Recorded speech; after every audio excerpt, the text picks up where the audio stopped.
Coming up on Locked On Dodgers, the Dodgers signed an outfielder. I suspect he's not the droid we're looking for.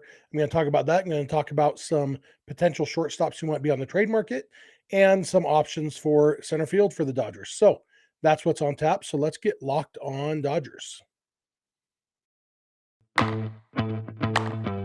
You are Locked On Dodgers, your daily Los Angeles Dodgers podcast. Part of the Locked On Podcast Network, your team every day.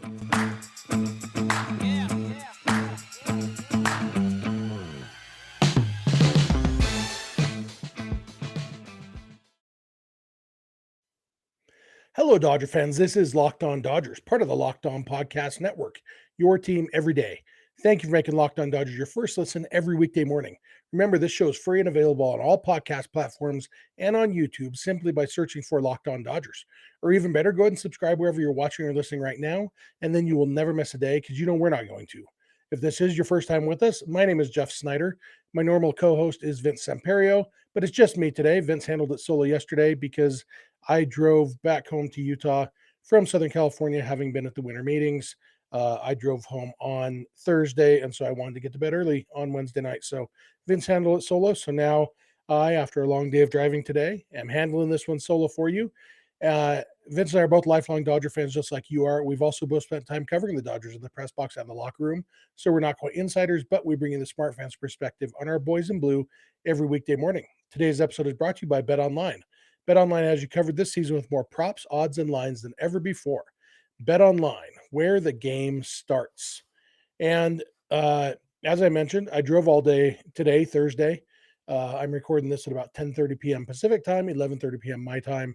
And I spent 9.5 hours in the car driving home today. Stopped at Eddie World in Yermo to get some chocolate for my wife on the way home because that's what I do when I'm making this drive.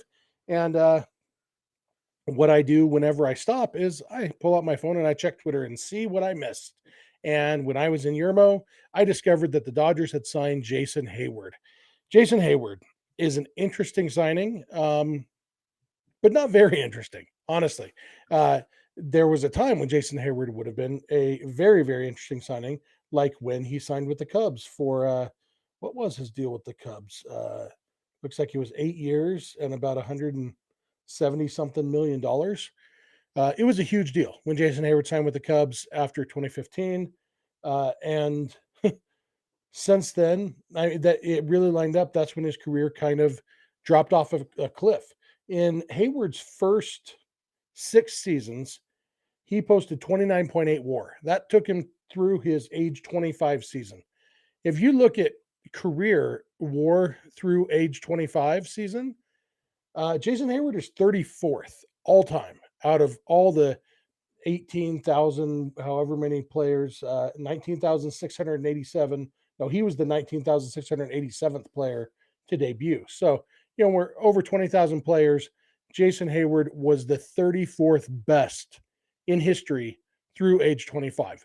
A lot of that value was defensive, but he was also a legitimately good hitter. And he was a legitimately great defender in the outfield. The guys, if you look at this list, the 5 guys surrounding him on this list of career WAR through age 25, maybe you heard of these 5 guys: Joe Medwick, Roberto Alomar, Babe Ruth, Lou Gehrig, Willie Mays. That's the company that Jason Heyward was in through age 25. Since then, he has been lousy, really. In the 8 years since then, after putting up 29.8 WAR in his first 6 seasons, in the 7 years since then, he has posted a grand total combined of 8.9 WAR. He has been bad, nearly replacement level bad on average per year, not even good enough to be a starter most years. His OPS plus through his first 6 seasons, he had an OPS plus of 114, meaning 14% better than league average, which combined with excellent defense, like otherworldly defense, made him a very, very valuable player. Since then, so 114 through those first 6 seasons, and in the 7 seasons since then, his OPS plus is 86, 14% worse than league average. It's cool symmetry, but other than that, it kind of sucks. And so getting the news that the Dodgers signed Heyward, I wasn't surprised that it was to a free agent contract. The Cubs are still paying Jason Heyward in 2023, I believe.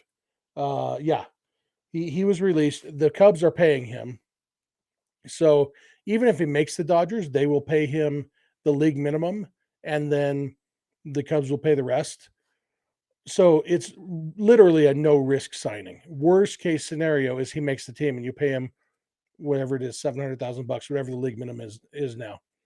But otherwise, the Cubs are paying him, and he signed a minor league contract with an invitation to spring training. So he will go to spring training with a chance to earn a job, not the job. He's not going to be a starter for the Dodgers, but he's going to be, well, and who knows? He could find the fountain of youth and be as good as ever and earn a starting job. And we're talking about this like the Justin Turner signing, a few years from now.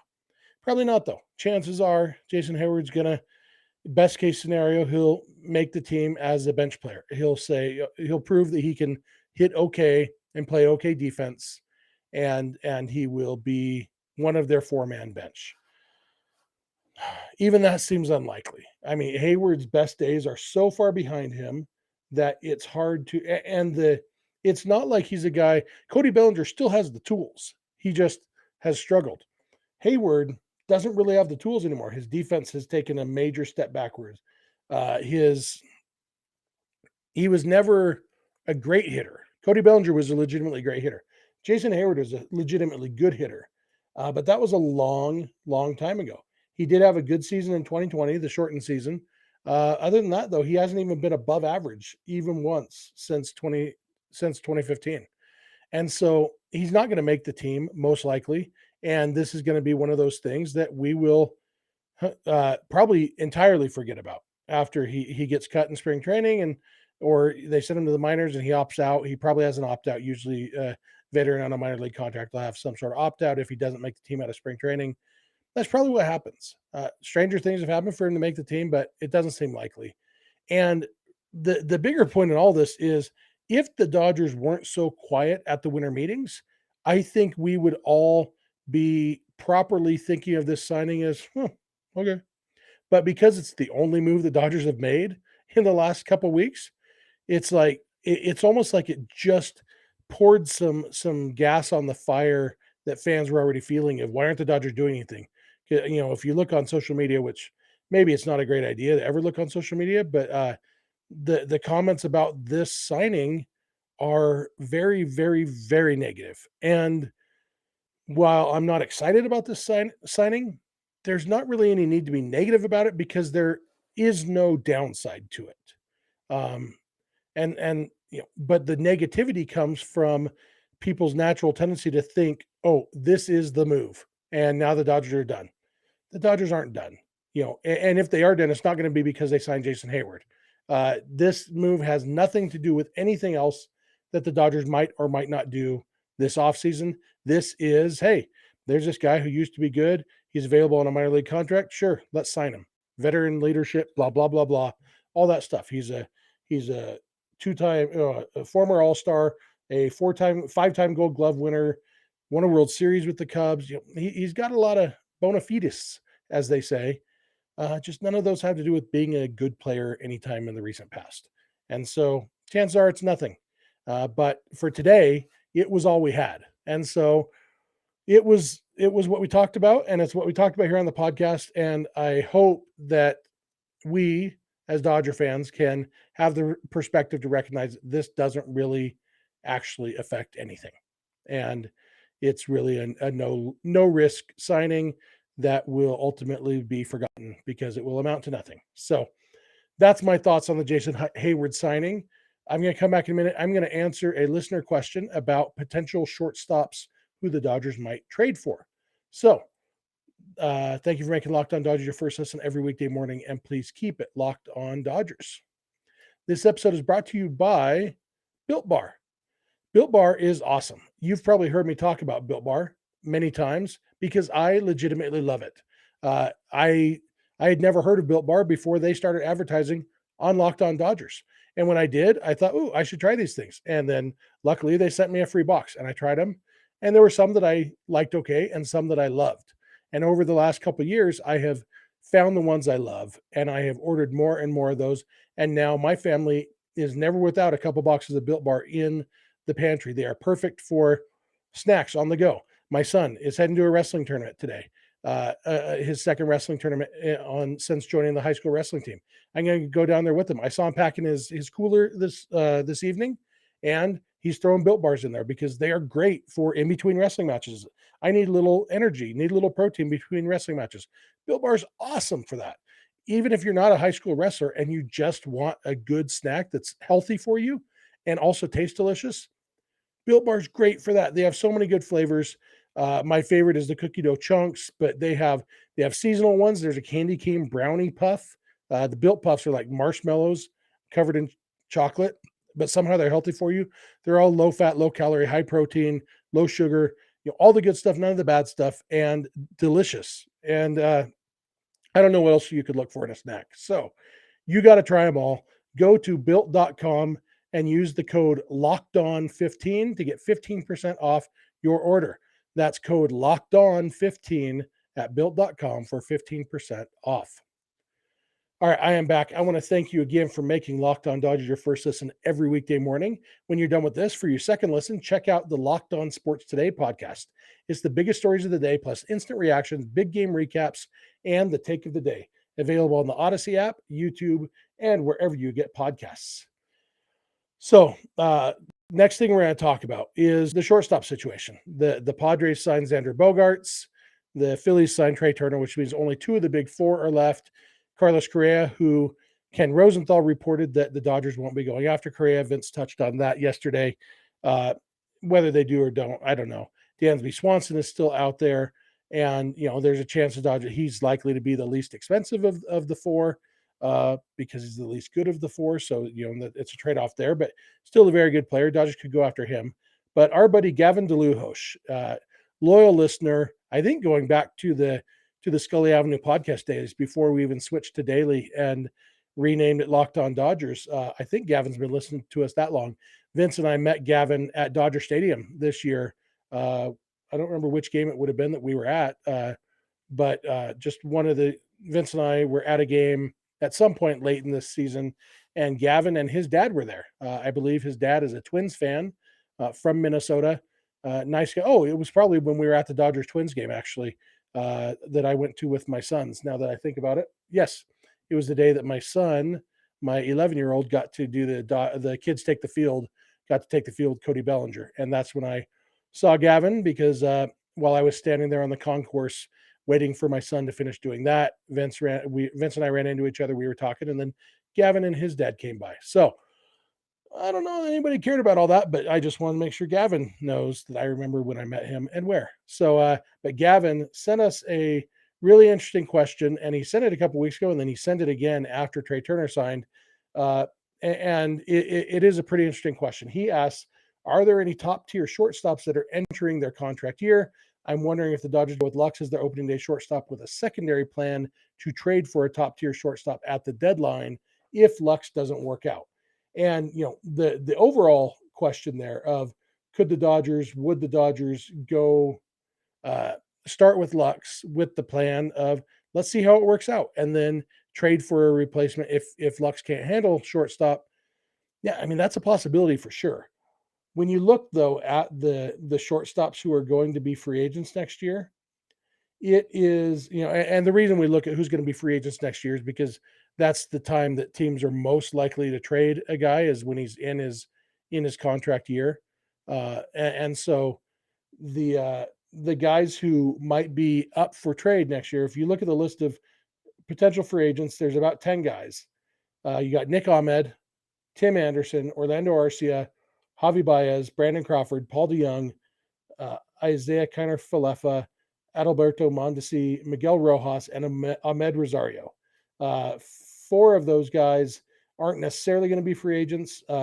Tim Anderson, Orlando Arcia, and Paul DeYoung all have team options. And Javi Baez has an opt-out. So he could become a free agent if he chooses. The other three, if the team chooses. And then the other six guys are all going to be free agents. But the other thing those six guys have in common is None of them are really very good. Nick Ahmed, good defensively, or at least he used to be. Never much of a hitter. Brandon Crawford used to be good. Now he's terrible. Isaiah Kiner Falefa. Man, that's a hard name to say. He's whatever. Adalberto Mondesi used to be known as Raul Mondesi Jr., although he actually has a brother who's actually Raul Mondesi Jr. It's kind of interesting, or not. Anyway, he was a highly touted prospect at one point. Not really, never really amounted to much yet. Miguel Rojas is a solid player, but he's 35 years old. And Ahmed Rosario, I don't know. He used to be a prospect, hasn't really panned out. And so really we're looking at like Tim Anderson, which is a name that's already come up. I guess if Javi Baez was giving inklings that he was planning on opting out, that he could be on the trade market. I don't think that's going to happen. I don't think he has played well enough to justify thinking about opting out. And I'm actually just catching. I'm just pulling up Javi Baez. Yeah, he had a 93 OPS plus this year. I was pretty sure he was bad, but I wanted to make sure before I said it. Sometimes I just say things incorrectly and get corrected later, but this time I wanted to be right. But yeah, he had a 93 OPS plus, struck out 147 times in 590 plate appearances, which is actually, if I'm doing the math in my head right, it's actually a better strikeout rate for him. Yeah, actually significantly better than his career mark, only 24.9% strikeout instead of his career mark of 28.6. But his walk rate also went down, and it's never been very high. His home run rate went way down. And so, yeah, Javi Baez, not worth going after. He's not going to opt out because he's got 4 years and $98 million coming to him after next year. He'd have to be sure that he was going to get, at least 25 million bucks a year. And I don't think he would. And so he's not going to opt out. So really it's Tim Anderson, and Tim Anderson is going to be 31, something like that. And I could see the White Sox maybe trading him. We've talked about a possibility of a Tim Anderson trade this offseason. And so maybe midseason if the Dodgers chose to go that route. If you're looking at other guys, I started thinking about what other shortstops are there available on the free agent market, because Willie Adames, we've talked about him as a potential trade. He's not even going into his contract year. That's why he might cost a little bit more. And there's always, potential. Anybody can be traded. It doesn't have to be in the last year of their contract. But I started thinking about other free agents right now, besides the big four, and just wondering, is there anybody really even worth looking at? So I wanted to run through the rest of that list of who's available right now, because it's kind of slim pickings. This is organized by WAR over the last 2 seasons. And after you get past the big four, you got Elvis Andrus, Jose Iglesias, Alcides Escobar, Danny Mendick, Andrelton Simmons, D. Strange Gordon, Marwin Gonzalez, and Didi Gregorius. I don't know why Marwin Gonzalez is listed as a shortstop here. I don't think he's really a shortstop. But yeah, Elvis Andrus has been the best of those players over the last couple of years, but he's also 34 years old. And, I guess I could see that maybe, but I really don't think so. Jose Iglesias showed he was a decent hitter for the Rockies this last year. But, his defense actually took a step back. He used to be a defense first guy. Now he's an offense first guy, but still not very good. There aren't a lot of great options at shortstop. And so if it's not Correa or Swanson, it's either a trade or it's Lux. And I don't know. I feel okay about Gavin Lux at shortstop. My biggest concern about Gavin Lux at shortstop is who plays second base for the Dodgers then, because I like Gavin Lux at second base because of his athleticism. With the shift being banned, I think that Gavin Lux could be a valuable second baseman just because he's so freaking athletic. I know a lot of people aren't as high on Lux as I am defensively, and I am not. I don't think he's a Gold Glover. I should say I'm not as low on him as a lot of people are. That's probably the better way to put it. And but I think he'd be fine at shortstop, and I think he'd be fine at second base, and maybe Michael Busch would be fine at second base, even without the shift. I don't know. Michael Busch was drafted as a first baseman, and then the Dodgers turned him into a second baseman. I have a hard time picturing a guy with that profile having a lot of range at second base, but I could be wrong. I don't know. I am not a Michael Busch expert, but yeah, shortstop is going to be a big question for the Dodgers, what their approach will be. And we've known that all offseason, but with Trey Turner and Xander Bogaerts both off the board now, and potentially Carlos Correa off the board just for the Dodgers, it gets curiouser and curiouser, as they say. And the question of who's going to be the Dodgers starting shortstop remains unanswered. And it feels like that's a really important question this offseason. So speaking of positions that have a hole that remains unanswered, I'm going to come back in a minute and I'm going to talk about center field for the Dodgers. Now that Cody Bellinger is officially not a Dodger anymore, the Dodgers have to find somebody there, and I'm going to talk about some of the options there. So thank you again for making Locked On Dodgers your first listen every weekday morning, and please keep it Locked On Dodgers. All right, my friends, I am back. Thank you again for making Locked On Dodgers your first listen every weekday morning. If you're watching on YouTube, we'd love to hear your comments in the YouTube comments section. If you are listening on the podcast, love to hear from you in other ways. You know our contact information, and if you don't, I will give it all to you at the end of the episode. But we'd love to hear from you either way because we love hearing from our listeners. And that last segment was based on a question from listener Gavin Lux. This one is based on a question from listener Richard Egyed. I am so sorry, Richard. This isn't an email. I didn't even look at Richard's last name before I went to read the question, and I have no idea how to pronounce it. It's Egyed. And Richard, I apologize. I should have asked you how to pronounce your name before I talked about you on the podcast. So let me know, and I will correct it on tomorrow's episode. See, I don't mind being wrong and then just getting corrected. But Richard E. from Pittsburgh. He's a Dodger fan living in Pittsburgh. He says, greetings from Pittsburgh. What do you guys think the Pirates would want for Bryan Reynolds since he now wants to be traded? I would hope Andrew Friedman goes after him. And this email came from a couple days ago. He said, I don't really feel confident in Mitch Haniger. This was before the Giants signed Haniger. But Richard says, I'd love to hear your thoughts. Following the Dodgers from this far away is a bit hard. You guys make it easy every morning. Thank you, Rich. Well, thanks, Rich. I would love for the Dodgers to get Bryan Reynolds. Bryan Reynolds is an interesting one. I feel like the Pirates, not they missed the boat. I think Bryan Reynolds would still have a lot of trade value because he still has 3 seasons left before free agency, which means he's inexpensive. And it means, he's going to make, he's currently on a little pre-arb contract. He's making $6.75 million in 2023. Very cheap for a good center fielder. And then he'll make more than that in his last 2 years of arbitration.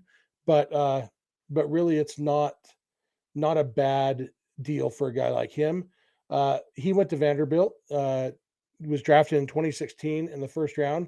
I'm just looking at who else was drafted around then. 2016 time. You've got oh no, that's the wrong. There we go.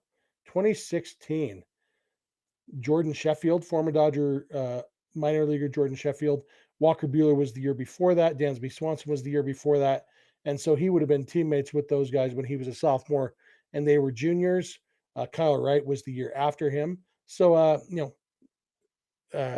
Vanderbilt's a very good baseball school. And Bryan Reynolds was drafted by the Giants. He was traded to the Pirates in the Andrew McCutchen trade, actually, if I remember right. Yep, traded for Andrew McCutchen, who we talked about earlier. And it didn't work out great for the Pirates. For the Giants. Andrew McCutchen wasn't good for the Giants. Bryan Reynolds has been good for the Pirates. He was very good as a rookie, finished 4th in the Rookie of the Year voting, had a 130 OPS plus. Less good in 2020 in the shortened season, only a 71. But then 2021, a 145 OPS plus, had a 912 OPS. He had 24 homers and 8 triples, 35 doubles. Very good hitter, 302 batting average, 912 OPS overall. Dropped back down. In 2022, his OPS plus was only 126. Still solid. His defense was not very good. So that's the biggest concern on Bryan Reynolds is his defense didn't look good in 2022. And if he's a guy who can't actually be a good center fielder, his value goes down because 126, even his down year of 126 OPS is very good for a center fielder. For a corner outfielder, not nearly as much. And so uh, I feel like the Pirates are unlikely to trade him because his value is a little bit lower right now. I think if they had traded him after his 2021 season, they could have gotten whatever they wanted for him. 4 years left as center fielder with a 145 OPS plus. You can get whatever you want for that guy. But they waited, and I feel like they might not be able to get the value that they would be looking for from Bryan Reynolds in a trade right now. And so maybe it makes a trade unlikely. If he is available, I'd love to see the Dodgers go after him and not necessarily overpay, but I'd love to see them shell out some prospects for Bryan Reynolds because he is a very talented player, and that's kind of talent isn't really available all the time. And one of the downsides of this free agent market, which has just been crazy, guys are getting so much money. That also drives up the prices on the trade market because it increases demand, which means the Pirates know what they have, and so they're probably not going to be willing to give a discount because he wasn't as good last year. They're going to say, no, hey, you know what? You need a center fielder. Guess what? We got one. You're paying what we want, and that approach might work for him. And so the Dodgers sometimes aren't the team to get involved in a trade like that, and so I don't know. It's hard for me to see Bryan Reynolds happening this offseason simply because he would be so expensive. So I'm looking at other center fielders on the market right now on the free agent market. There's not much. Kevin Kiermaier is probably the best one, and he's not that great. Brandon Nimmo re-signed with the Mets on Thursday, and so he's off the table. After Kiermaier and Nimmo, it's really, I mean, one guy who is a little intriguing is Bradley Zimmer, just because he used to be a top prospect. He was let's see, before 2016, Baseball America had him as the number 31 overall prospect. Major League Baseball was the number 26. Baseball Prospectus has him as number 23. So he was consensus top 30-ish prospect in baseball 6 years ago, 7 years ago, I guess. He has not panned out. He was a good hitter in the minors. He has not been a good hitter in the majors at all. He's still been solid defensively, but not spectacular. But he can hold his own in center field. And if the Dodgers see in him, I don't have any idea. I don't know about Bradley Zimmer much, but he might still have the tools that might make the Dodgers think, oh, we might be able to get something out of him. But he's 30 years old and former top prospect who wasn't very good this last year. He had a 25 OPS plus in 2022. So I guess I was underselling it when I said he wasn't very good. He was really, really bad in 2022. He was better in 2021. In fact, if they could get the 2021 version, that's not bad. He wasn't great, but he had 1.2 WAR in just 348 plate appearances. So, like half a season, 1.2 WAR, that would be okay out in center field. And if the Dodgers thought they could fix him and tap into some of that potential when he was a top prospect, maybe he's a guy the Dodgers could go after. It wouldn't excite anybody, and I wouldn't even want to look at the social media comments on that one. So then I thought, going along with Gavin's question from the last segment, what center fielders are going to be hitting free agency, so therefore might be on the trade market? Well, that is slim pickings. You got Cody Bellinger, who the Cubs signed to a 1-year deal. And he, if Cody Bellinger hits really, really well in early 2023, the Cubs probably will trade him at the deadline because they're not going to be good and they know they're not going to keep him.